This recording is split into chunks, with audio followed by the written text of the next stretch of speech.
The Jesuits expanded quickly around Europe. One of the primary ways in which they went about reclaiming some of the ground that had been lost to the Protestant reformers was to establish schools of education in various locations. They went for control of the information flows, imagining, quite rightly, that by controlling education they could control knowledge and therefore control the worldviews and mindsets of coming generations. If you go to the Jesuit Boston College website today, you'll see a part where they admit, when in 1547 Ignatius was asked to open a school in Sicily for young men who were not Jesuits, he seems to have seen the opportunity as a powerful means of forming the mind and the soul. To bring people to God, he sought to form those who, in their turn, would form or influence many others. These schools that catered for children of all ages soon spread across the world as part of a covert campaign to turn people back to Rome. The key to it was that, unlike other Catholic institutions, the Jesuit schools actively encouraged Protestant children to enroll. This tactic gave them an opportunity to indoctrinate future generations with the rites, ceremonies, and symbols of Rome. They particularly wanted to target the children of rich and influential Protestant families because they knew that what was taught to them would have a trickle-down effect on the rest of society. Like Jezebel herself, the Jezebel spirit goes for the powerful men who will influence others. Jesuits also sent missionaries to far-flung places in the world like China, placing great emphasis on the importance of assimilating themselves into their culture. By educating themselves on the language and religion of these places, they could become teachers of the people and work their way into positions of influence. They were incredibly committed, hard-working, and disciplined in these tasks, pouring out their lives for the furtherance of their cause. Wherever they went, they consistently compromised their own message with the local pagan practices of the area to get a foothold, just like they'd done in Rome itself. When they returned to Europe from these far-flung places, they brought back with them the occult and pagan ideas that they'd picked up there. In Britain, the Jesuits made use of fifth column tactics. They started filtering into the country in the 1560s, and almost immediately they were found preaching from pulpits disguised as Church of England ministers. In 1568, a Jesuit priest posing as a Church of England minister accidentally dropped a secret copy of instructions on how to undermine and destroy the Church of England. After a search of his lodgings, further documents were discovered in his boots, including a license from the Jesuits and a bull from the Pope Pius, which authorized him to preach whatever was necessary to inflame animosities and widen divisions. They saw no better way to demolish churches than to infiltrate it in the guise of a minister who could introduce divisive false doctrines and ceremonies from the pulpit. The Jesuits also plotted to kill Queen Elizabeth I on many occasions so that the country could be returned to Rome. The Spanish Armada of 1588 was one such attempt to sail against Britain and overthrow the Queen, who was seen as heretical and illegitimate by Rome. The Spanish Armada was defeated, but true to the Jesuit oath, that which could not be achieved in the open was pursued in secret. After Elizabeth I died and James I took to the throne, Jesuits attempted to blow up the Houses of Parliament in 1605, the infamous November the 5th gunpowder plot, led by Guy Fawkes, an event we celebrate in Britain every year.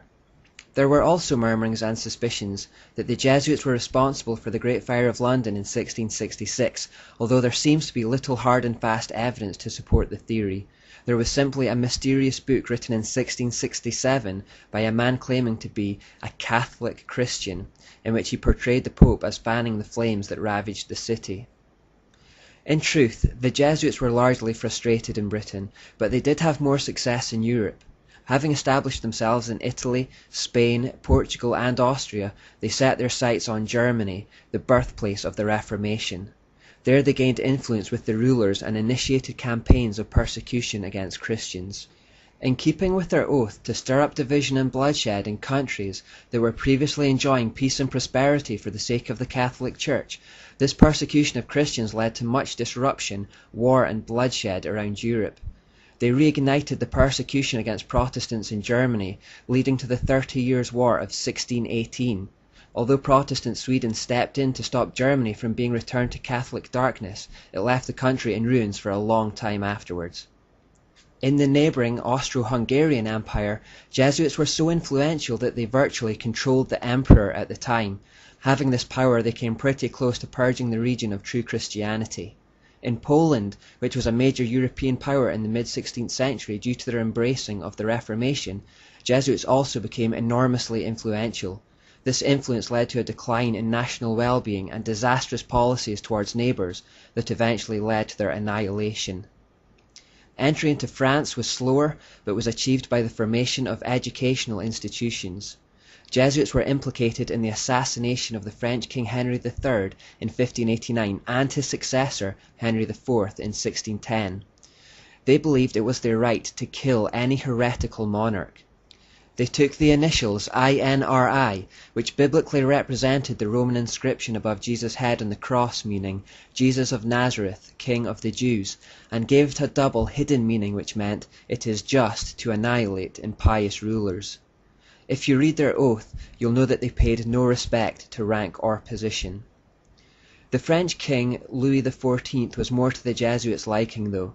Louis had a Jesuit confessor from childhood whose influence turned him into a fanatical bigot, unleashing terrible persecution against Protestants.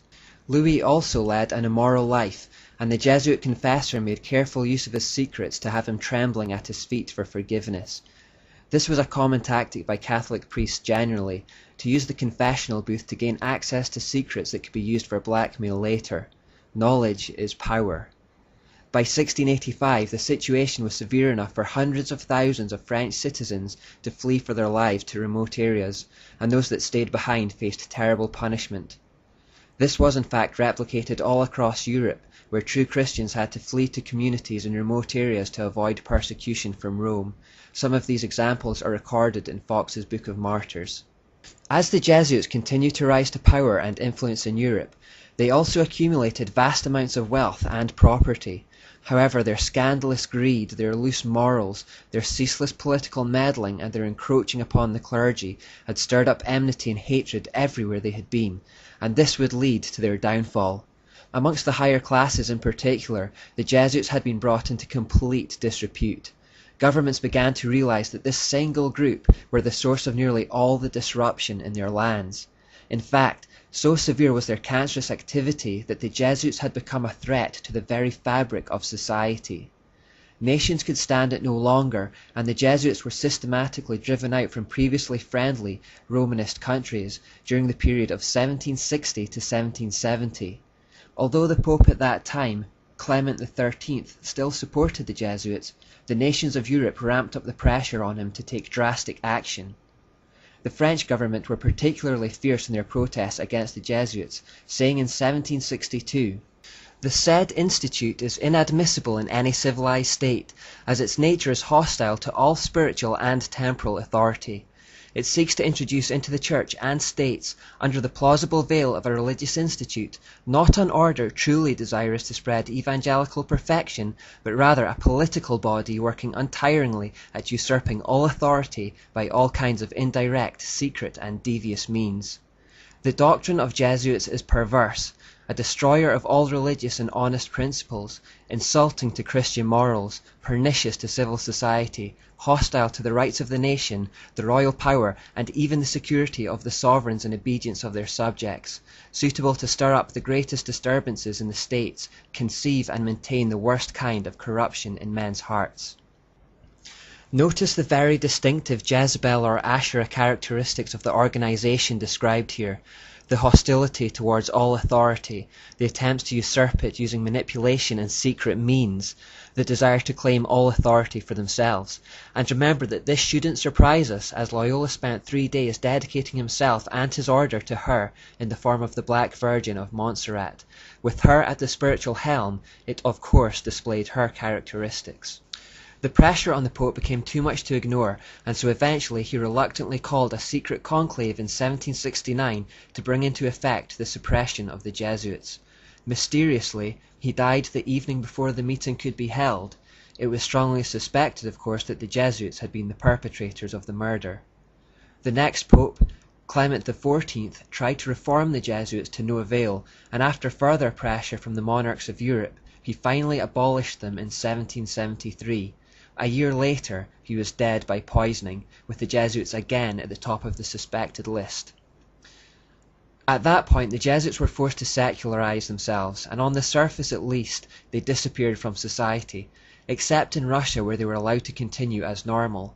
The Russians wanted to use their skills to subdue the recently conquered Polish people. In return for their help, the Russians would give the Jesuits refuge. Since it was the Jesuits who were largely responsible for the weakening and destruction of Poland in the first place, the people of Poland have more reason than most to feel animosity towards the order. With the Jesuit order more or less finished as an effective religious weapon, though, Satan needed to change tack in his continued war against Jews and Christians. This change occurred in the Age of the Enlightenment.